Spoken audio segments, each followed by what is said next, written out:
வணக்கம், welcome to கௌஷிஸ் kitchen. இன்னைக்கு நம்ம பார்க்க போகிற ரெசிபி மைசூர் பாக். மைசூர் பாக்குக்கு இப்போ என்னென்ன டிப்ஸ்ன்னு பார்க்கலாம். முதல் டிப்ஸ் என்னன்னு பார்த்தீங்கன்னா சக்கரை பாகு வந்து ரொம்ப இம்பார்ட்டண்ட்டானது இந்த ரெசிபிக்கு. ஸோ இதுக்கு வந்து ஒரு கம்பி பதம் இருக்கணும், அதாவது 1 ஸ்ட்ரிங் கன்சிஸ்டன்சி. ஒரு ஸ்ட்ரிங் கன்சிஸ்டன்சி வந்து நம்ம கையில் அந்த பாகு காய்ச்சும் போது எடுத்து பார்த்தோம்னா கரெக்டாக ஒரே ஒரு லைன் வரும்.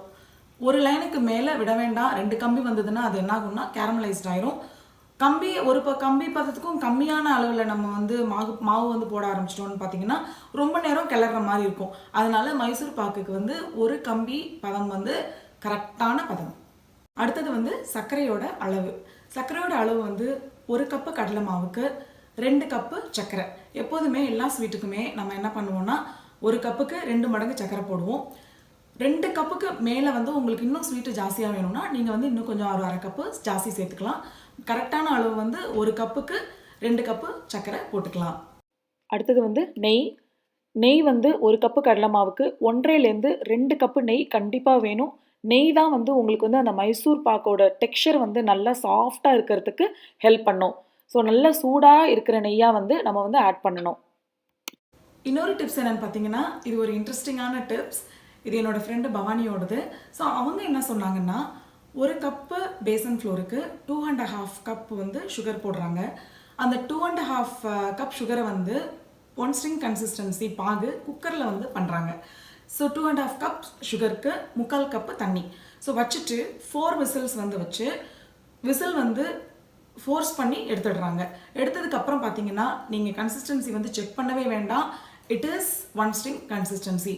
நீங்கள் 4 விசில் வச்சுட்டு நீங்கள் ஃபோர்ஸ் பண்ணி விசில் எடுக்கலை அப்படின்னு சொன்னால் 3 விசில் வச்சுட்டு ஆஃப் பண்ணிவிட்டு நீங்கள் வந்து ஸ்டீம் வந்து ரிலீஸ் ஆனதுக்கப்புறமும் பார்க்கலாம். It is perfect 1 string consistency.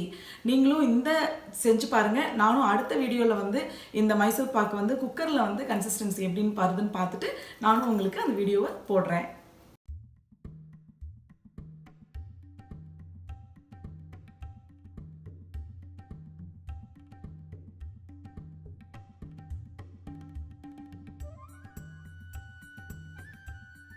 ஒரு பேனில் கடலை மாவை போட்டு அடுப்பை வந்து மிதமான சூட்டில் வச்சுருங்க. நல்ல நைஸ் அரோமா வர வரைக்கும் அதை வந்து ஃப்ரை பண்ணுங்க. கடலை மாவை வந்து மிதமான சூட்டில் தான் இருக்கணும், ரொம்பவும் தீய விட்டுற வேண்டாம்.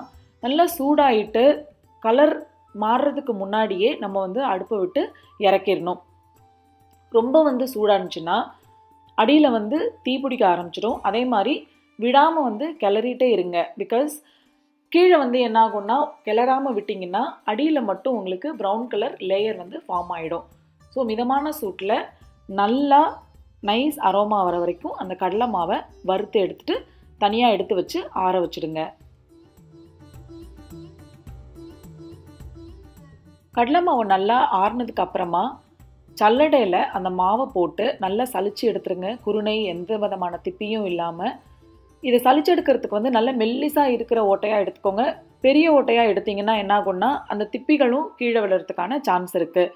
கொஞ்சம் கூட கட்டி இல்லாமல் மாவை வந்து நல்ல நைஸாக இருக்கிற மாதிரி எடுத்து ரெடியாக வச்சுக்கோங்க.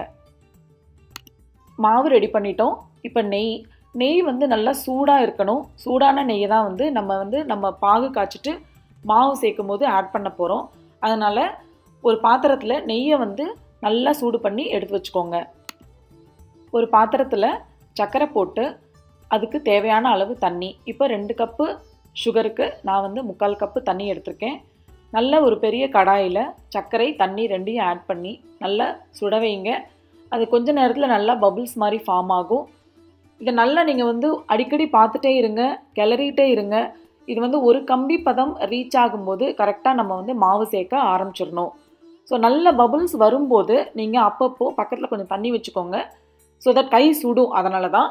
ஸோ எடுத்து டச் பண்ணி பாருங்கள். 2 விரலுக்கு நடுவில் நீங்கள் அந்த பாகை வந்து வச்சு பார்க்கும்போது இந்த மாதிரி நல்ல கம்பி பதம் வரணும், ஒரு கம்பி பதம். அந்த டைமில் மாவு நம்ம ஆட் பண்ணிடலாம்.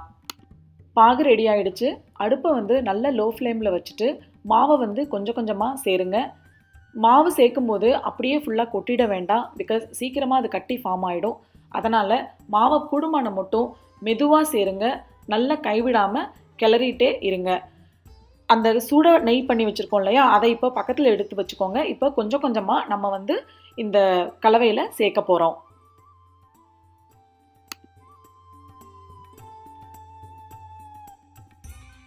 கடலை மாவை நல்லா கட்டி இல்லாமல் கிளறியாச்சு. இப்போது நான் சூடான நெய்யை வந்து இதில் சேர்க்க போகிறேன். நெய் வந்து நல்லா 1/4 கப்லேருந்து 1/2 கப்பு வரைக்கும் கொஞ்சம் கொஞ்சமாக சேர்த்துக்கிட்டே அந்த 1.5 to 2 கப்பு நெய்யை வந்து நம்ம இந்த மைசூர் பாக்கு முடிகிற வரைக்கும் சேர்க்க போகிறோம். எல்லா நெய்யும் மொத்தமாக சேர்த்துற வேண்டாம், கொஞ்சம் கொஞ்சமாக சேருங்க. நெய் வந்து பிரிய ஆரம்பிக்க ஒரு அந்த 2 கப்பு நெய்யும் ஃபுல்லாக சேர்த்து முடிங்க. நெய்யெல்லாம் சேர்த்து முடிச்சாச்சு. இப்போது கடாயிலேருந்து அந்த கலவை வந்து நல்லா மூவ் பண்ண ஆரம்பிக்குது பாருங்கள். நல்லா பிரிஞ்சு வந்துடும், ஒட்டாமல் வரும். இந்த ஸ்டேஜில் நம்ம வந்து அடுப்பை வந்து ஆஃப் பண்ணிடலாம். நல்லா சாஃப்ட் டெக்ஸ்சராக இருக்கும்போதே எடுத்துடுங்க. ரொம்ப வந்து கண்ணாக தட் இஸ் அந்த பார்த்தீங்கன்னா உங்களுக்கு வந்து நிறைய பிரிய ஆரம்பிக்குது பாருங்கள் மாவு. அந்த ஸ்டேஜ் ரொம்ப ஜாஸ்தி விட்டுட்டிங்கன்னா மைசூர் பாக்கு வந்து ரொம்ப கிறிஸ்பியாக ஆகிடும். ஸோ சாஃப்டாக வேணும்னா இந்த ஸ்டேஜில் ஒரு நெய் தடவி வச்சுருக்கிற ட்ரேயில் போட்டு வார்மாக இருக்கும்போது நீங்கள் கட் பண்ணி வச்சுக்கோங்க. நல்லா ஆறுனதுக்கப்புறமா நீங்கள் அந்த கட் பண்ணி வச்சுருக்கிற மைசூர் பாக்கை எடுத்துடலாம். இப்போது மைசூர் பாக்கு நான் கட் பண்ணி வச்சுட்டேன். இது மாதிரி உங்களுக்கு எந்த விதமான ஷேப்பில் ஸ்கொயர் ஆர் ரெக்டாங்கிள் எந்த ஷேப்பில் உங்களுக்கு வேணுமோ அந்த மாதிரி மைசூர் பாக்கை கட் பண்ணி வச்சுக்கலாம். Mysore pak is ready. Mysore pak recipe நீங்களும் மறக்காமல் செஞ்சு பாருங்கள். உங்களோட டிப்ஸ், கமெண்ட்ஸ் எல்லாமே எனக்கு இந்த வீடியோக்கு கீழே ஷேர் பண்ணுங்கள். என்னோட மற்ற ரெசிபீஸை மிஸ் பண்ணாமல் பார்க்குறதுக்கு என்னோட யூடியூப் சேனல் கௌஷிஸ் கிச்சன் மறக்காமல் சப்ஸ்கிரைப் பண்ணுங்கள். இந்த ரெசிபியோட full description with details, step by step ப்ராசஸோட என்னோட வெப்சைட் kaushishkitchen.com அதுலேயும் இருக்குது. தேங்க்யூ ஃபார் வாட்சிங்.